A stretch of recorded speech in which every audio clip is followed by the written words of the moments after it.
Vamos abrir, irmãs e irmãos, a palavra do Senhor no Evangelho segundo escreveu João, capítulo 15. Nós vamos ler do verso 1 ao verso 8. Evangelho segundo escreveu João, capítulo 15, do verso 1 ao verso 8.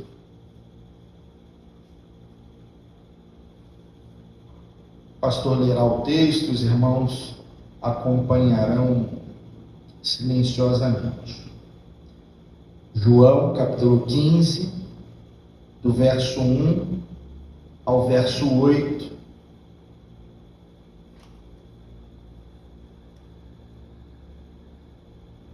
Assim nos diz o Evangelho. Eu sou a videira verdadeira e meu pai é o agricultor. Todo ramo que estando em mim não der fruto, ele o corta. E todo o que dá fruto limpa, para que produza mais fruto ainda. Vós já estáis limpos pela palavra que vos tenho falado. Permanecei em mim, e eu permanecerei em vós. Como não pode o ramo produzir fruto de si mesmo, se não permanecer na videira, assim nem vós o podeis dar, se não permanecerdes em mim. Eu sou a videira, vós os ramos. Quem permanece em mim e eu nele, esse dá muito fruto, porque sem mim nada podeis fazer. Se alguém não permanece em mim, será lançado fora, à semelhança do ramo, e secará. E o apanham, lançam no fogo e o queimam. Se permanecerdes em mim, e as minhas palavras permanecerem em vós, pedireis o que quiserdes e vos será feito.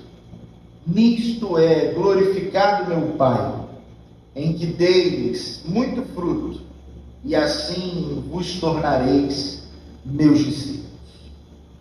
Podemos assentar, irmãs e irmãos.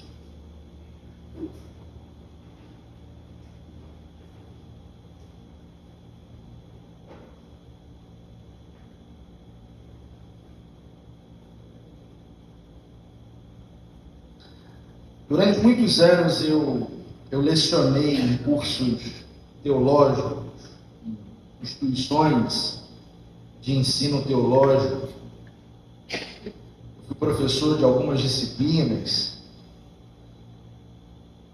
mas confesso que havia uma disciplina que eu gostava demais de ser professor, que é a disciplina hermenêutica.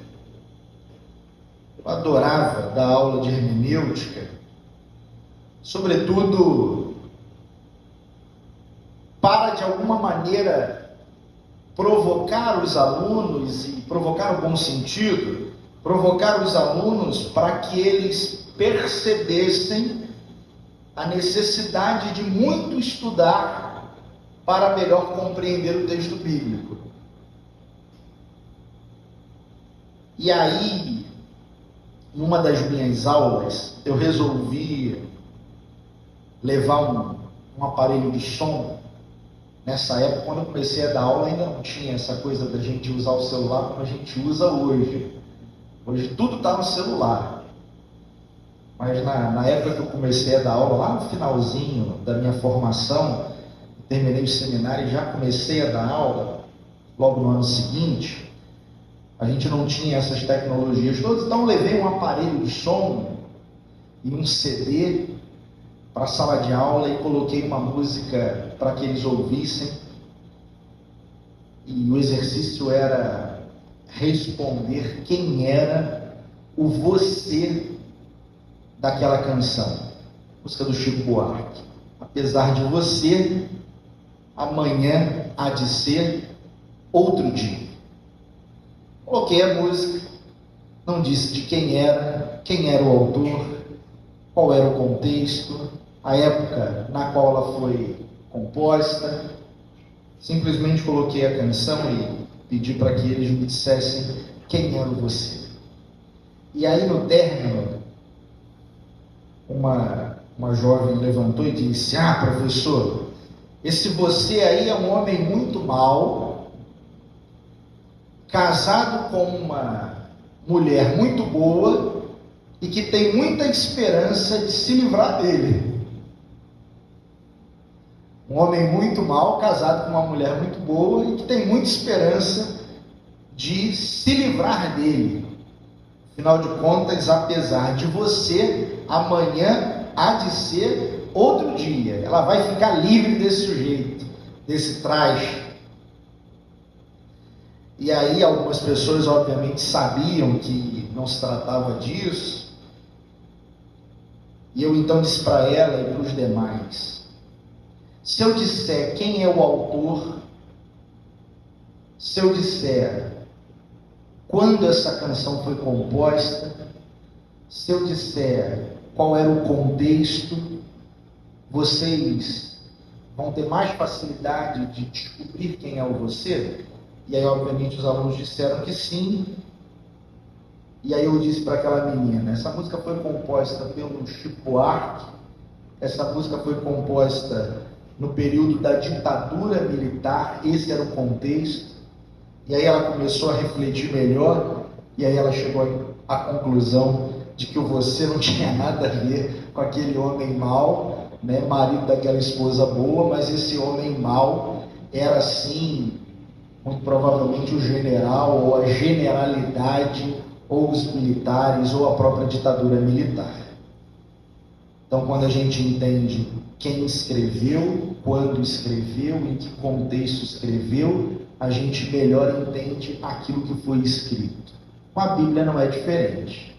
Com a Bíblia não é diferente. A gente lê esse texto aqui de uma forma muito superficial. Muito superficial.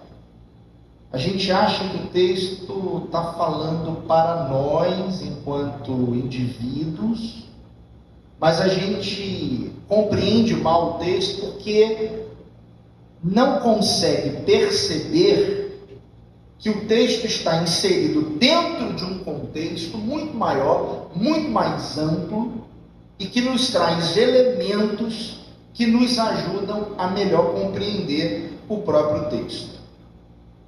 Primeira coisa que a gente precisa entender é que o Evangelho de João, ele foi o último evangelho a ser produzido. É o evangelho mais próximo da gente. É o evangelho mais tardio. A gente está falando do final do primeiro século, início do segundo século. Significa dizer que as discussões que existiam naquele contexto do Evangelho de João já eram diferentes das discussões que existiam nos contextos nos quais o Evangelho de Marcos, Mateus, Lucas, eles foram produzidos. Lá no contexto do Evangelho de João, a gente já não tem mais uma preocupação por parte da comunidade que produz o Evangelho, e isso é importante dizer, isso é importante repetir.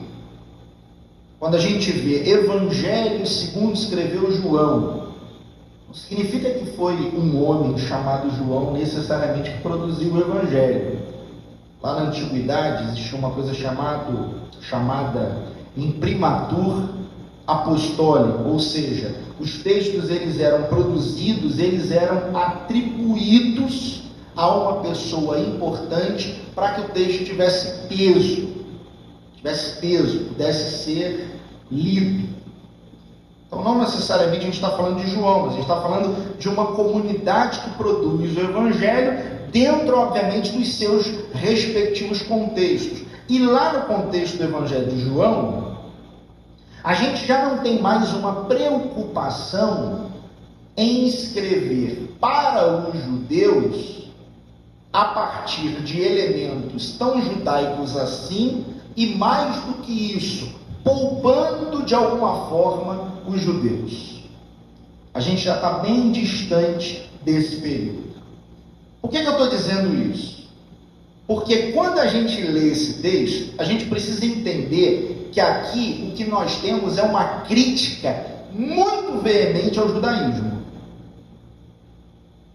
O Evangelho, capítulo 15, do verso 1 em diante, é uma crítica muito veemente ao judaísmo.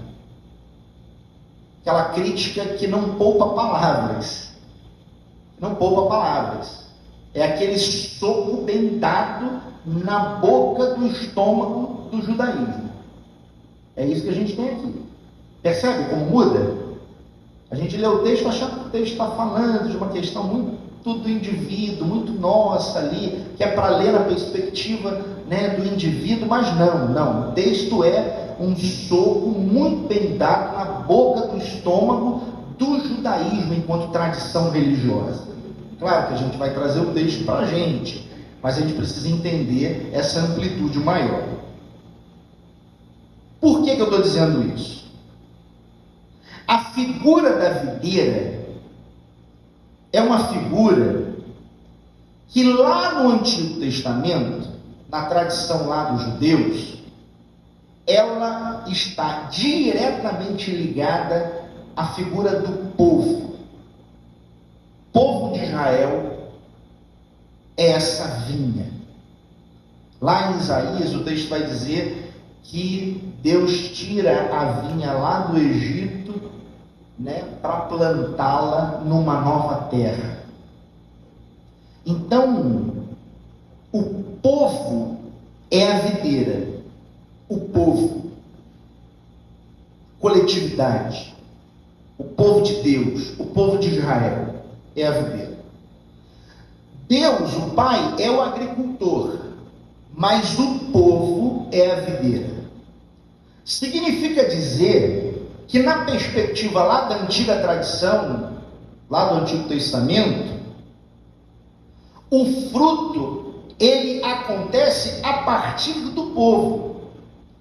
Ou seja, o povo é que produz o fruto. São as pessoas, é o povo de Israel que frutifica, ou que deveria frutificar. Ou seja, eles acreditam, lá no imaginário religioso deles, eles acreditam que eles são capazes de frutificar. Frutificar lá no contexto do Antigo Testamento é defender o direito, é defender a justiça. E eles podem fazer isso. Isso é algo tão ruim naquele contexto, tão ruim, que mais do que não corresponder àquilo que Deus esperava do povo, porque quando a gente olha lá para o texto do Antigo Testamento, a gente vai ver que se tem uma coisa que o povo de Israel não fez, foi defender o direito e a justiça. Mais do que não fazer aquilo que se esperava do povo, o povo, por acreditar que poderia frutificar a partir de si mesmo, o povo se considera melhor, superior. Quando eles pensavam no povo de Israel em relação a outros povos, eles achavam que eles eram melhores do que outros povos. Afinal de contas, eles eram a videira escolhida pelo Pai. Era o povo de Deus. Então, eles acreditavam nisso, que eles eram melhores. A coisa era tão doentia, e todo esse contexto é importante para a gente entender o texto. A coisa era tão doentia, que entre eles começam também a acreditar que existem pessoas mais importantes, mais valiosas, e outras menos importantes e menos valiosas. Ou seja, esse imaginário religioso do povo de Israel lá no Antigo Testamento era um imaginário que suscitava um negócio chamado vaidade. As pessoas eram extremamente vaidosas. Os líderes de Israel, eles achavam que eles eram melhores do que as pessoas normais, comuns. E aí, no capítulo 15, e aqui é importante a gente fazer uma outra menção, no capítulo 15, a gente tem uma crítica feroz a esse imaginário religioso, a esse entendimento por parte de Israel. E por que é importante a gente fazer uma nova menção? Se você olhar, depois você pode fazer isso em casa com atenção, se você olhar o finalzinho do capítulo 14 e o início do capítulo 18, você vai ver que lá no início do capítulo 18, o texto continua ao final do capítulo 14. Sabe o que isso significa? Que o texto já devia de estar pronto. Só que, em algum momento, a comunidade joanina faz um acréscimo a esse texto, que são os capítulos 15, 16 e 17. Então, 15, 16 e 17 são 3 capítulos que entraram aí no meio, entre o capítulo 14 e o capítulo 18. Então, o texto já devia estar pronto. E aí, então, você tem 3 capítulos entrando aí. Os historiadores, os exegetas vão dizer que, muito provavelmente, pelo fato da comunidade joanina ter percebido a necessidade de não deixar de tratar dessas questões. Isso só é verdade se esse fosse o contexto, ou se esse era de fato o contexto. Ou seja, esse tema aqui era um tema extremamente relevante e importante para as pessoas dali do final do primeiro século e início do segundo século. Eles precisavam ouvir isso. E se eles precisavam ouvir isso, é porque se tratava de algo que tinha sim importância e relevância. Então vamos ao texto. Tudo isso para agora entrar no texto. O texto já começa dizendo assim: eu sou a videira verdadeira, meu pai é o agricultor. Sabe o que o texto está dizendo? O pai é o agricultor, continua sendo. Só que Jesus é a videira verdadeira, vocês não.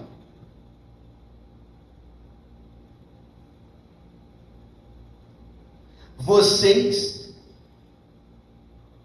não fizeram aquilo que vocês deveriam ter feito. Vocês são fake. Vocês são falsos. Vocês foram chamados para uma determinada finalidade, que era defender o direito e a justiça, e vocês não defenderam o direito e a justiça, vocês se corromperam. Vocês são de mentira. Jesus é a videira verdadeira. Quando o texto diz Jesus é a videira verdadeira, nas palavras de Jesus, ele próprio dizendo, eu sou a videira verdadeira, significa dizer que o povo de Israel é a videira mentirosa, é a videira falsa, é a videira que deveria frutificar, mas não frutificou. Então aí há uma mudança de paradigma. E assim, lendo o texto como a gente lê hoje, pode parecer algo sem muita importância. Mas lá no contexto de Jesus, os judeus ouvirem isso era algo extremamente sério. Extremamente sério. É como se Deus estivesse dizendo, olha, vocês não prestam. Vocês não prestam. Vocês tinham uma missão, uma nobre missão que foi dada a vocês, e vocês, porque se corromperam, vocês não cumpriram com essa missão, vocês não prestam. Não prestam. São vaidosos, acreditam que são melhores do que os outros, são arrogantes, são prepotentes. Contudo, apesar da prepotência de vocês, apesar da vaidade de vocês, apesar de vocês acreditarem que vocês são superiores, vocês não prestam, vocês não cumpriram com a missão de vocês. E aí o texto é duro. O texto vai dizer: eu sou a videira verdadeira, meu pai é o agricultor. Todo ramo que estando em mim não der fruto, ele o corta. E todo que dá fruto, limpa para que produza mais fruto ainda. Olha, aqui a gente tem, às vezes a gente olha o texto, né, e não presta atenção, né, nos detalhes do texto. Aqui, quando o texto fala que Jesus é a videira e que vocês são os ramos, as pessoas são os ramos, o que o texto está dizendo é que não existe hierarquia. Olha que coisa, talvez seja a primeira lição importante do texto. A comunidade do discípulo amado, a comunidade de João, a comunidade joanina, era uma comunidade que prezava por isso. Como é que a gente se perdeu, né? Como a gente se perdeu ao longo da história da igreja. Mas a comunidade do discípulo amado, a comunidade joanina, ela acreditava que a igreja, ou na igreja, não deveria haver hierarquia. Não tem alguém aqui embaixo, alguém aqui embaixo, alguém aqui embaixo. Esse aqui manda mais, é superior. Esse aqui manda menos, é inferior. Esse aqui manda menos ainda, é mais inferior ainda. Não. No modelo da comunidade joanina, o que existe é a videira, o tronco e os ramos. Jesus e todos nós. Não tem ramo melhor do que o outro. Todos são ramos. Todos são ramos. Não tem hierarquia. Não tem mais importante, menos importante. Alguém que diz sim, Senhor. Não tem isso. E aí, se essa é a primeira verdade, a gente deve se perguntar por que nós somos tão vaidosos e em alguns momentos acreditamos tanto que somos melhores do que outros e superiores a outros e mais importantes do que outros. Talvez seja importante nós nos perguntarmos por que ao longo da história e por que ainda hoje, enquanto igreja, nós nos comportamos dessa maneira, nós fazemos assim. Quando na realidade, o que Deus espera é que nós nos tratemos como iguais. Porque diante de Deus somos iguais. Não tem mais importante e menos importante. Não tem superior e inferior. Aí está uma importante reflexão. E se de alguma forma o texto era para aqueles ouvintes lá do final do primeiro século uma crítica veemente, feroz, um soco bem dado no estômago daquelas pessoas, ainda hoje é para nós. Ainda hoje é para nós, porque ainda hoje nós fazemos assim. Anos e anos se passaram e nós continuamos tratando algumas pessoas como se fossem inferiores e achando que nós somos superiores, somos melhores. Todo ramo que estando em mim não der fruto, ele o corta. Todo que dá fruto limpa, para que produza mais fruto. Vós já estáis limpos pela palavra que vos tenho falado. Ou seja, se há possibilidade de frutificarmos, essa possibilidade tem a ver com o fato de nós estarmos conectados ou não à videira.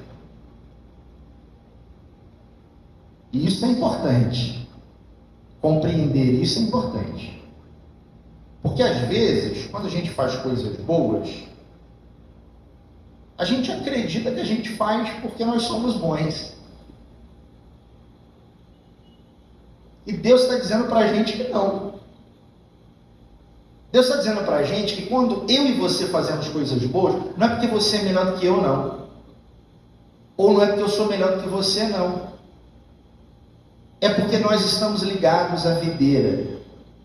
O texto diz que a possibilidade de frutificarmos, ela não está em nós, mas ela está em Deus, em Jesus Cristo.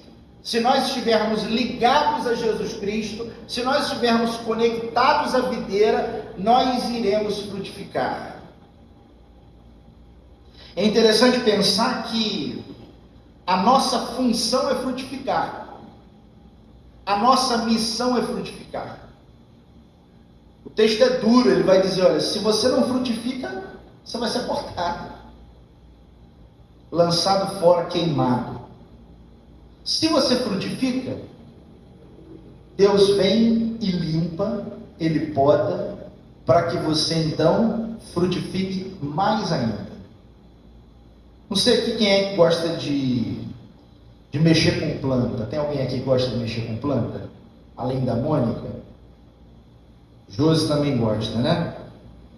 Quem não gosta de mexer com planta, ou quem não entende muito de planta, e vê quem gosta de planta cuidando de planta, quando esse alguém que cuida da planta vai podar a planta, a gente olha e fala assim, meu Deus do céu, não faz isso não. Fica com pena da planta, né? Fica com pena. E o sujeito vem com aquela tesoura, né? Aquela faca para cortar, e a gente fica com pena.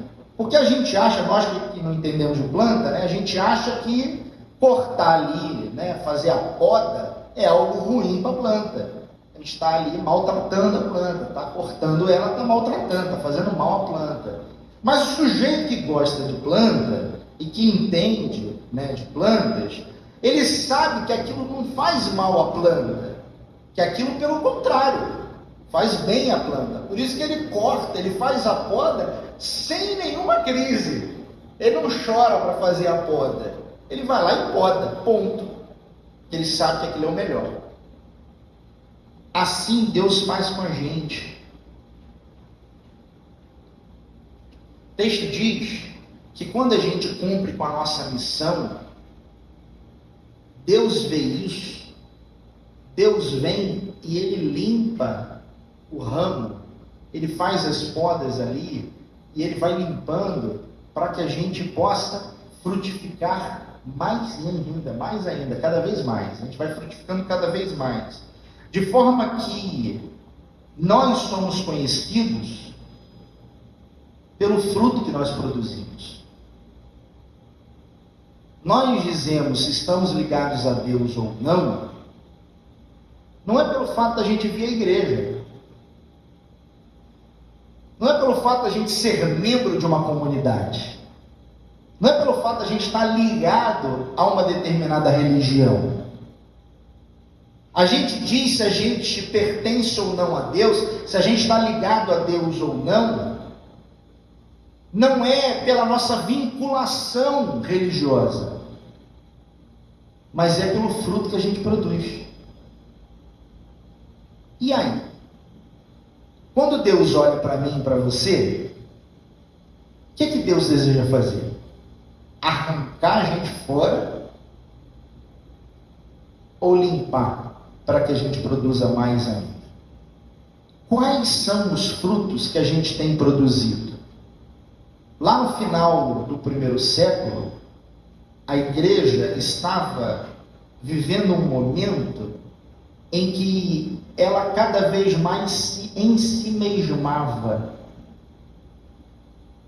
Ao invés de olhar para fora, ao invés de pensar na missão, ao invés de pensar na defesa do direito e da justiça, ao invés de pensar no testemunho, na transformação da sociedade, a igreja estava cada vez mais se ensimesmando, cada vez mais. E nós? Como é que Deus tem visto a gente? Nós somos uma comunidade ensimesmada ou somos uma comunidade que cumpre a missão? Interessante. O texto vai dizer mais. Como não pode, aí no verso 4, como não pode o ramo produzir fruto de si mesmo, se não permanecer na videira, assim nem vós o podeis dar, se não permanecerdes em mim. Eu sou a videira, vós os ramos. Quem permanece em mim, eu nele, esse dá muito fruto, porque sem mim nada podeis fazer. Se alguém não permanecer em mim, será lançado fora, à semelhança do ramo, e secará. E o apanham, lançam no fogo e o queimam. Se permanecerdes em mim, e as minhas palavras permanecerem em vós, pedireis o que quiserdes, e vos será feito. A gente tem aí a terceira lição importante do texto. A primeira é que todo mundo é ramo. Todo mundo é ramo. Não tem hierarquia. Diante de Deus todo mundo é igual. A segunda é que nós somos conhecidos pelos frutos que a gente produz. E não tem como não produzir. Ser cristão necessariamente passa por produzir frutos. É assim. Se não produz fruto é outra coisa, não é cristão. Tem que produzir. Se não produz, não tem nada a ver com o evangelho. Mas a terceira está aí no verso 7. O texto vai dizer: se permanecerdes em mim e as minhas palavras permanecerem em vós, pedireis o que quiserdes e vos será feito. Aí você lê esse texto e fala assim: me dei bem. Me dei bem. Ó, já entendi, pastor, todo mundo é ramo. Sou ramo, sem problema nenhum. Então tem que produzir. Tem produzido, hein? Tem produzido. Então, ó, estou ligado à videira, tem produzido. Me dei bem. Que agora está dizendo aí que tudo que eu pedi vai ser feito. Está aí escrito. Se permanecerdes em mim, as minhas palavras permanecerem em vós, pedireis o que quiserdes e vos será feito. Então agora eu tenho aqui uma listinha, várias orações que eu tenho feito, vários pedidos, e agora eu tenho certeza de que todos eles vão ser atendidos. Afinal de contas está na Bíblia, o Evangelho que está dizendo. Lembra o que eu disse lá no início? Quando a gente não entende o contexto, a gente acaba lendo o texto de forma equivocada? Não é nada disso. Não é nada disso. O Evangelho não tem a ver com essa coisa mágica que alguns querem pregar por aí. Tem nada a ver com isso. Nada a ver com isso. O que o texto está dizendo, não precisa ler o texto de trás para frente. O que o texto está dizendo é que se nós permanecemos em Jesus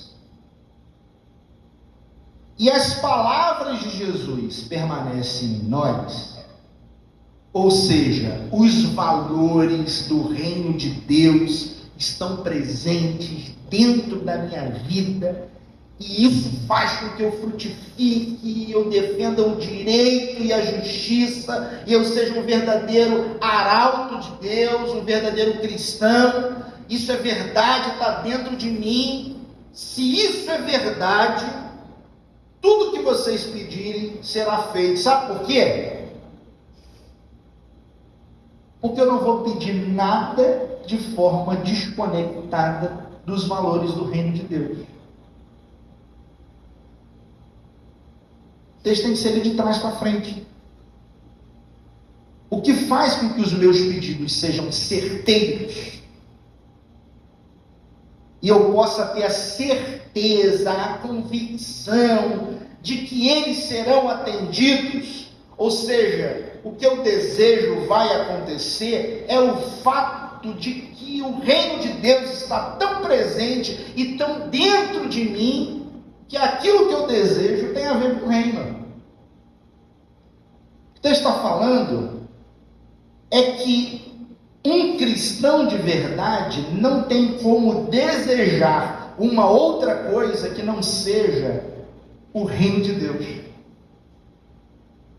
O reino de Deus está tão dentro do Erax, os valores do reino estão tão presentes na vida dele, que os desejos dele são orientados por esses valores presentes na vida dele.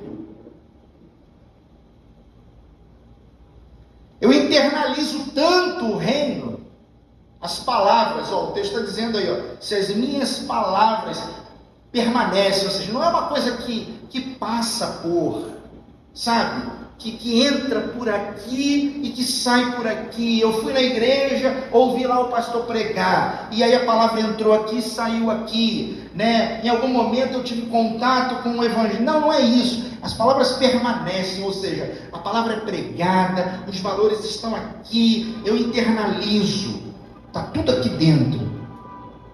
É óbvio que o que eu vou desejar, é óbvio que o que eu vou buscar é o reino de Deus.